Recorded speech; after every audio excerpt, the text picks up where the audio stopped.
you something. You just seen what Meek spit, nigga. What you mean, dog? The drill always win. The real always win, dickhead. Fuck you talk about, nigga. Fuck you mean. We play games over here, nigga. We play games, my nigga. Fuck you mean, dog. You just seen him spit. Fuck you talking about. Nigga, now I'm about to go in 7-Eleven and get me a slushy and it's lit. Fuck you talking about, nigga. Chasers.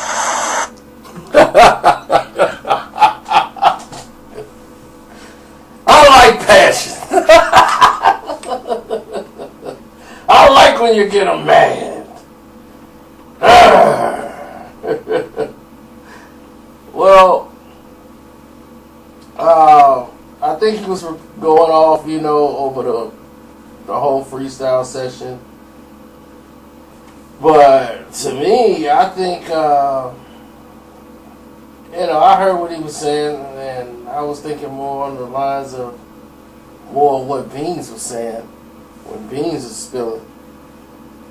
I guess I bring the fire out of people, And that reminds me, because that means I'm touching on something.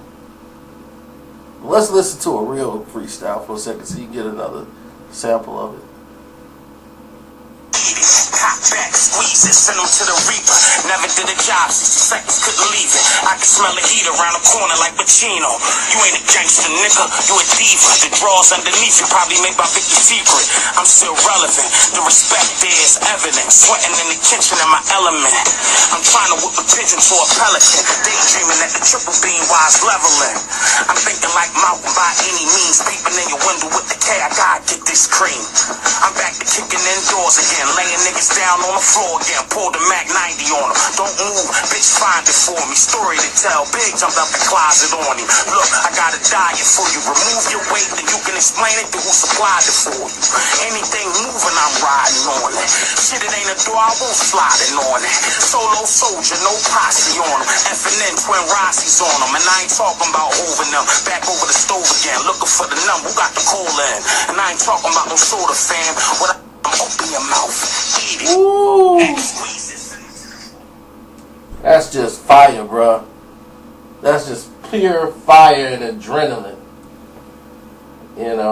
I don't like to hate on nobody at all. Really. But to me, that sounds a lot better than this. Need me, they like Meek Millie, want you spit that crack again.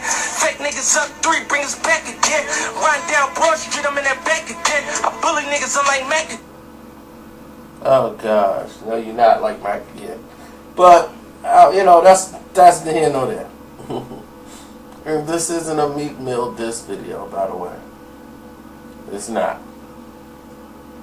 We were just showing you an example of how some people can articulate good rap from bad rap. And we just use him as an example, for bad rap. He's just an example. We're not talking about him or anything. I don't know. But people say, well, what's good rap from bad rap? Like, what does that even mean? And normally when you hear good rap, not just the flow pattern is different. The flow pattern is what matters. But sometimes people take out a flow pattern and just talk to you and rap because they want you to hear the lyrics and hear the wordplay, how they're interacting with one another. And you see the variation of different words. That shows a craft, that shows skill, shows diction. You're like, okay, this person's not just rapping the same word 1,000 times over and over and over again. And today's younger youth, they don't understand that stuff. They mostly listening to the beat. So, I forgive them for that. They don't know any better. So, my homie, man, he gets ticked, though, man. He be ready to throw stuff at me. Man, he's sorry.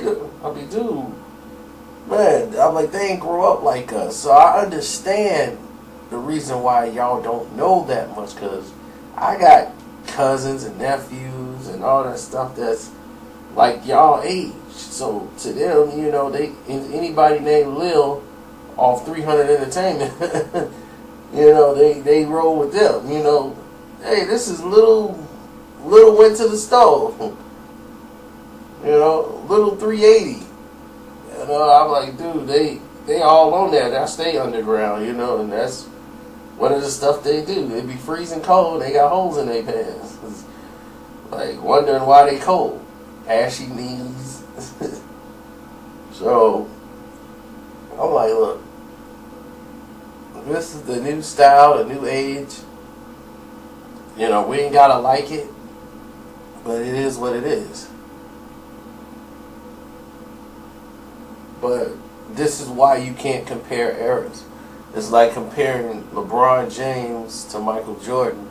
You know, people do it to rev people up, to keep them angry, because you're going to have one side that's like, are you nuts? And the other side be like, he better.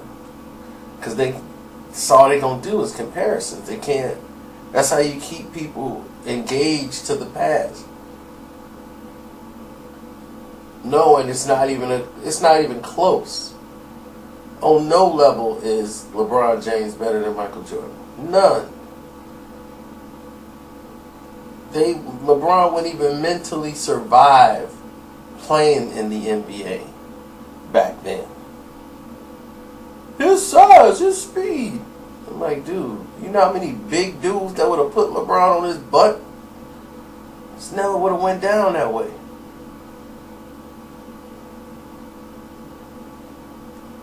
But when an MC go into the booth,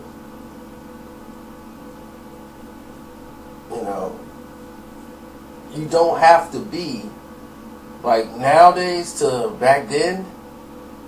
Back in the day, most people didn't curse.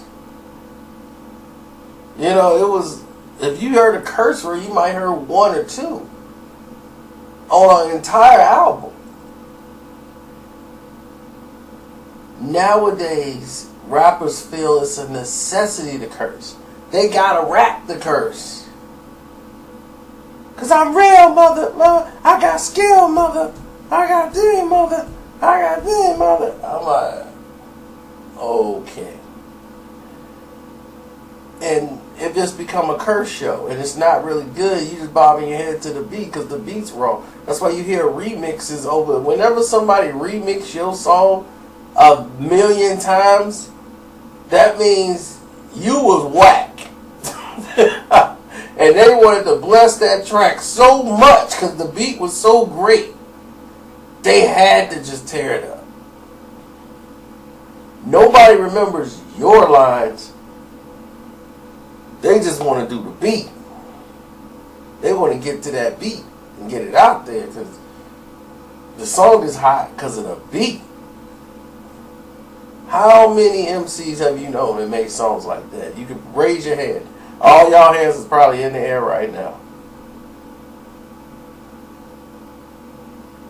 So, it was a craft to show that you can rhyme, be efficient, have bars, and not use profanity. That was a gift in that. There was a certain honor in doing that. That you can accomplish your goal without being profane.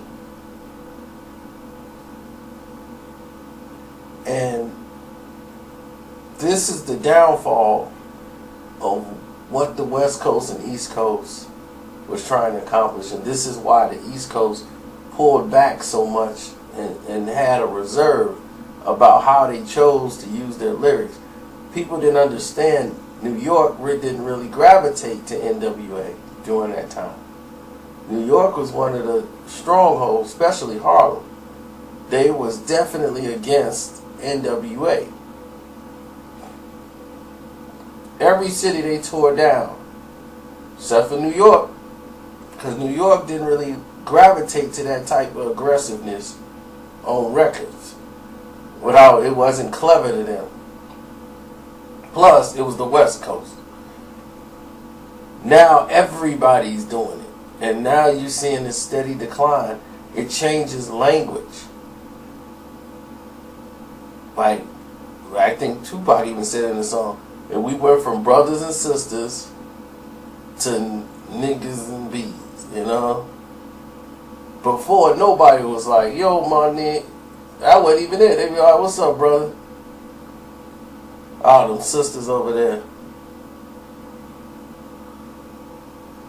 You know, where the honeys at? Now, where that be at? Oh, that's my nigga right there. You know, they changed, hip-hop has changed the slang and downgraded it to the point where you can't even write anymore. People been writing slang so much, they can't even spell the way the word is originally supposed to be spelled. I swear I looked at a piece of paper somebody written down when he was writing raps, and I'm like, I have no idea what this is. This is Ebonics time 30 million.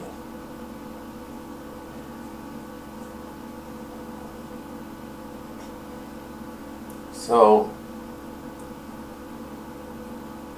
beauty is in the eye of the beholder. That's it. That's the best I could do for you. Because that's the truth. Beauty is in the eye of the beholder, and the same thing goes to music. Music is in the eye of the beholder. Some people like they chop and screw. Like, if you stay in Houston long enough, you'll be hooked on chop and screw. If you was down there, you'd be like, because when you first hear chop and screw, you'd be like, what is this? What is he doing?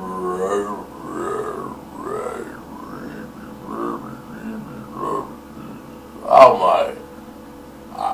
You listening to this? But more you stay, more you listen, next thing you know, it'll be a chop and screw party.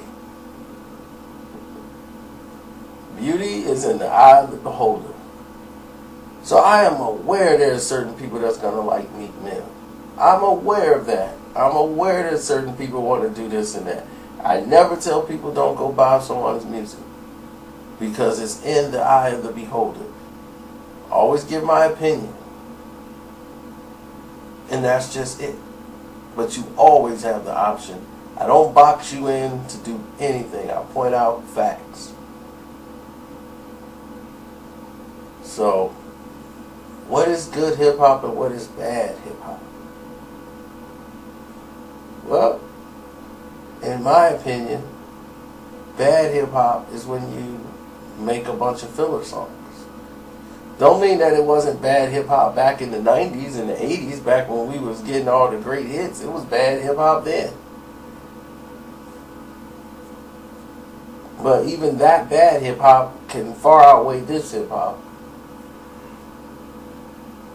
Because now, people are not doing it for the right reasons.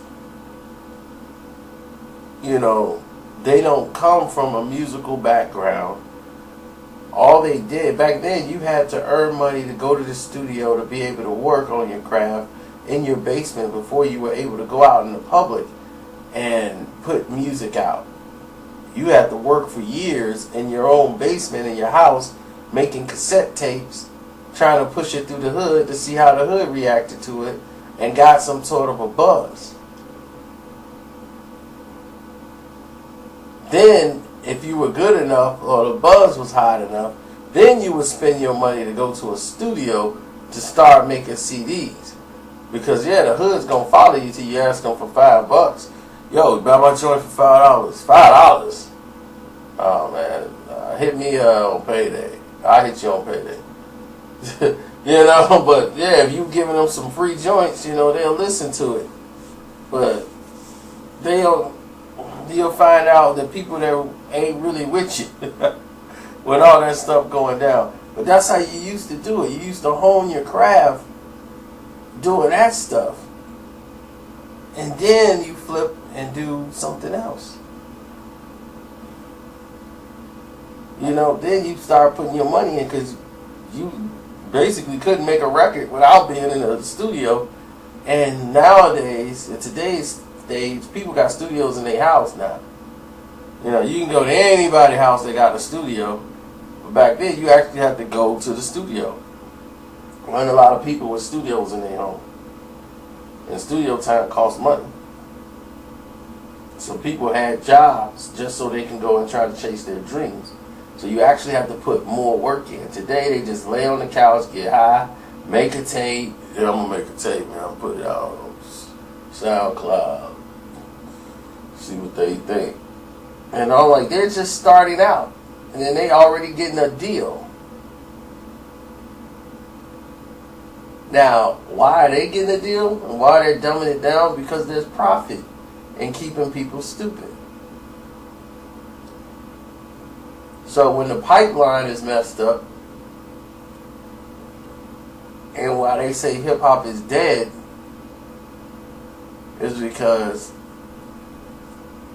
hip-hop is a combination of all different things. Jazz, blues, rhythm, Now all the music is sounding the same. That's not hip-hop. You're gravitating to one origin of music. High aggressive energy records.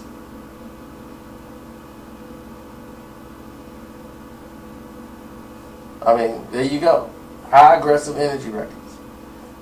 And then you have a few records, because they were from back in the day, people like Nas, he can get through the hole because his music is going to still be relevant. He still has a fan base. His fan base are now in their 30s and 40s. They buy records. They go to concerts. They got jobs. They got families. But his content is more smooth, relaxed, low-key, dress like a man, and, be respectful type music. But there's substance in what he says. So people can relate. That's in the higher age bracket. That 18 to 34, he might lose that crowd. But the thing is, if you put him on one of these beats they got now, those crowds of people will even gravitate to him. The power is in the word and how you use it. You gotta understand that. Swords and guns don't move mountains. They don't move people. Words do. Napoleon, Hitler, they did hold people under gunpoint, but but it was the words that those people went out there and fought for them. That's why all these battles they went into, William Wallace, they always gave a speech before these people would go out and fight for their lands. They needed that speech. They needed to hear the words to get them to move. That's the most powerful thing you have. It's your word. So if your word don't mean anything, then where you gonna end up? Now, here's what's gonna happen with the rapper Meek Mill. I just want to put this out. It's not a diss, but he's gonna stay off Instagram. He's having problems with social media because he has no direction. Nicki Minaj people are gonna start to take over his career. And what they're going to do is start steering him more towards more commercial songs. Songs of structure and about social events. Like, come on people, we got to get together, save the rainforest, And he's going to be more of a pop artist. And what he's going to do is lose his fan base and try to, eat off hers. And she was like, look, I want to help you make your own money with my people. I'm more pop now than I was street. Because she's like, I started out street and I crossed over to this pop brand. And I want to try to bring you into the pop brand. But you're going to have to cut off some of these street dudes. And that's what's going to happen. They ain't going to be eating. They ain't going to all be straight. Everybody that you saw in that High 97, they wasn't with them a few months ago. And if you from Philly, you know that. But now they got to throw some bread around to try to look like they strong. But we'll see when they make this transition. We'll see how many survive. Meaning not like life or death, I mean like survive being taken care of and put on the roster.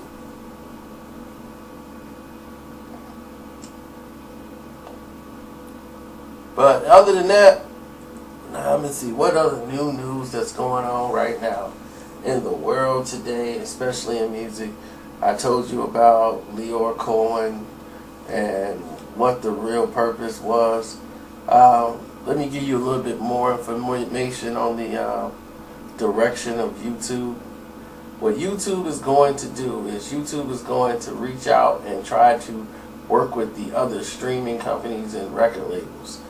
There's not a good relationship with some of them. That's why YouTube want to try to get that ironclad and want Leor to work more with that and started trying to bridge them together so that they can have less problems with clearances of songs and all this stuff. So I hope people understand it. It's not that complicated, really. It's just all about money.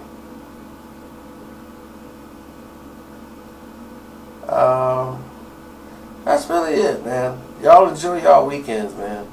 And get out and do something. Do something different. That's my challenge for y'all today.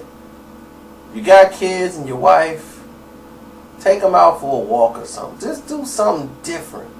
Get out in the day and enjoy it. That's all I gotta say, man. I'm out.